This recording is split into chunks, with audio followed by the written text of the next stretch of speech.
les marchés financiers avec IG Markets, CFD Trading. Bonjour, c'est Gilles du site boursicoté.com. Voici l'analyse technique des principales paires de devises du marché Forex ainsi que l'analyse de l'or et du pétrole pour les matières premières. Nous sommes aujourd'hui le vendredi 11 novembre 2011 et sur l'euro-dollar, eh bien, nous avons eu une invalidation du signal de cassure que je vous avais donné hier. Je vous avais même dit qu'on pouvait ici prendre en cas de retour avec possibilité d'overlap le signal pour venir jouer ici l'objectif sur les 1,3448. L'euro-dollar donc est remonté et repassé au-dessus ici du retracement à 61,8, donc invalidant ce signal. Donc on a bien eu ici une dynamique de cassure qui est venue chercher un point bas intermédiaire, puisque nous sommes venus ici sur le plus bas à 1,3484, mais il en manquait encore un petit peu pour venir rallier ici cet objectif donc des 161,8. Désolé pour ceux qui ont suivi ce signal, mais bon, ce sont des choses qui arrivent malheureusement lorsque l'on fait du trading et que l'on investit en bourse. Il faut des fois savoir l'accepter. Toujours est-il donc que l'euro-dollar remonte et par sa remontée vient ici casser une résistance baissière que nous avions tracée ici, puisqu'il passait par cette zone où elle avait été testée à de nombreuses reprises, ici avec cette zone que nous avions touchée sur le plus haut du 9 novembre. Donc nous avons eu un test ici avec une remontée et là nous sommes en train de casser une figure qui pourrait s'apparenter à un biseau, puisque nous avons ici une zone basse en support baissier qui serait je dirais convergente par rapport à la première ligne. Donc pour calculer l'objectif de ce biseau, il suffit de reporter l'amplitude, la plus grande amplitude en fait. Donc ici on a une partie basse à 1,3815, une partie haute à 1,42, on va arrondir à 45 pour les calculs, donc ça fait 430 pips. 430 pips à partir du point de clôture. Ici nous sommes à 1,3740, et bien donc ça nous fait 1,4170. donc 1,4170 c'est quasiment ici cette zone de résistance très proche du point haut ici que nous avons connu à 1,4247.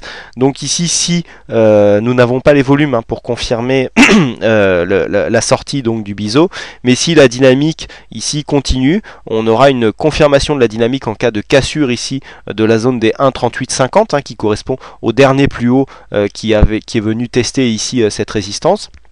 Donc si nous arrivons à casser ici cette zone, eh bien on pourra essayer de valider l'objectif donc du biseau, puisque nous avons ici un point de sortie avec un objectif possible de 430 pips. Pour l'instant, donc, eh bien, on voit que la dynamique est encore bonne, puisque le RSI stochastique ne sont pas en surachat. Le MACD, lui, est en pleine dynamique. Pour l'instant, pas de signal d'affaiblissement. Donc, vraiment, cette cassure très propre, très nette, qui pourrait effectivement provoquer un signal haussier, puisque en pleine dynamique. On passe tout de suite au câble, donc la paire livre sterling contre dollar américain.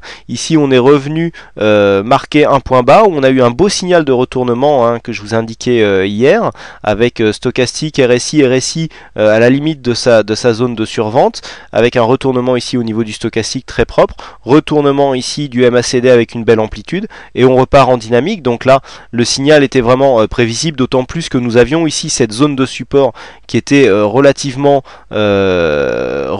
forte.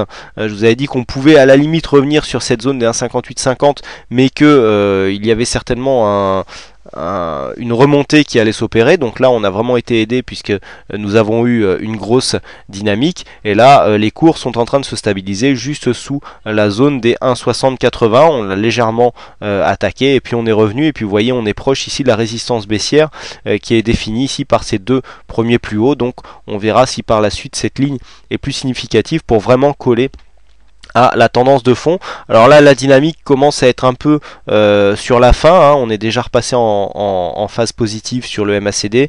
Bon, le stochastique lui a encore une bonne dynamique, mais vous voyez que le RSI est proche de sa zone de surachat, donc il est dangereux de rentrer ici proche de la résistance baissière sur un mouvement qui arrive sur sa fin.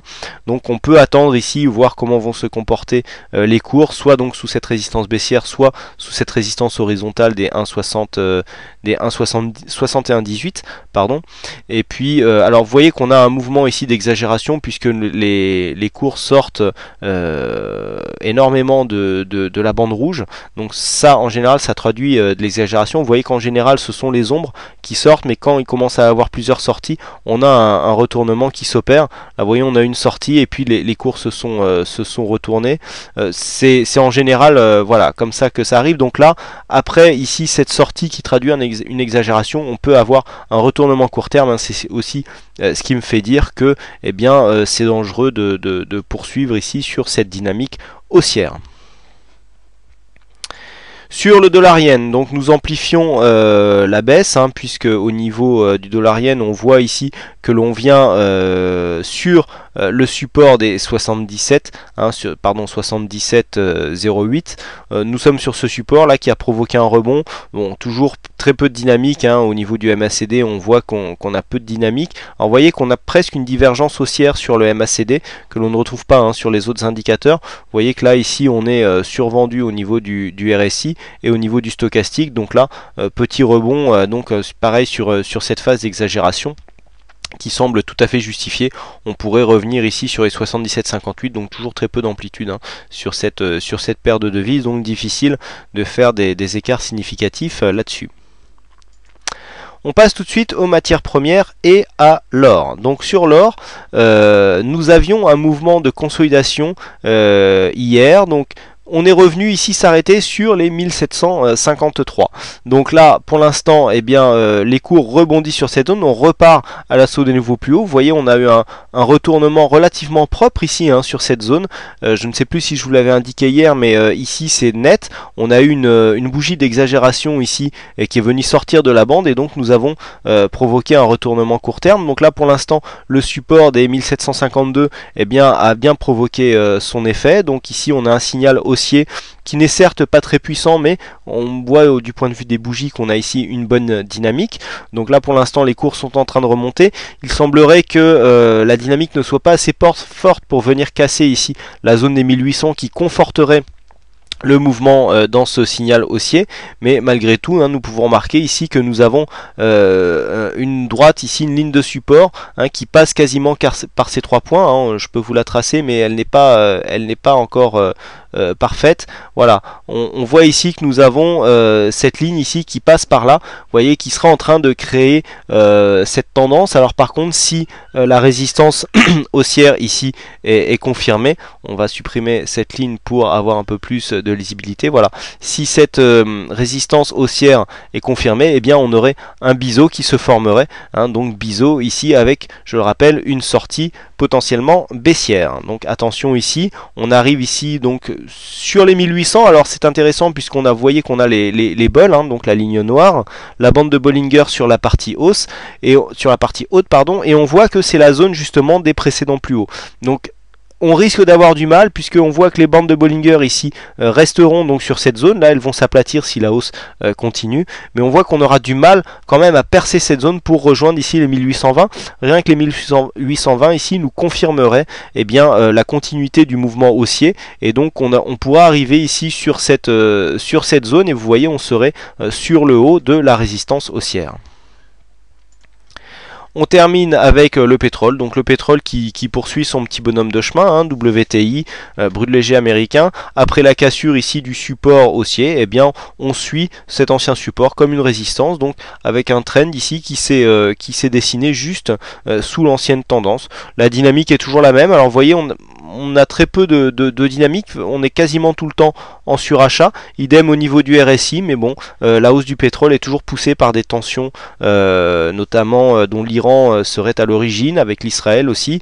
Donc voilà, c'est des zones où en général, lorsqu'il y a des tensions, eh bien ça crée des inquiétudes et ça pèse sur les cours du pétrole, hein. Donc là ici, raisons géopolitiques qui font que eh bien, les cours continuent à monter ici. Voilà, on est sur une zone de vente, mais sans réelle exagération.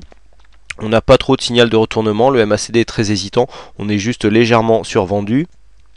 Mais cela ne justifie pas pour l'instant un retournement possible. De toute façon, le signal ici sera la cassure de ce support ici qui suit vraiment la tendance depuis maintenant quelques semaines, enfin au moins quelques jours. Voilà donc pour cette analyse technique Forex et matières premières.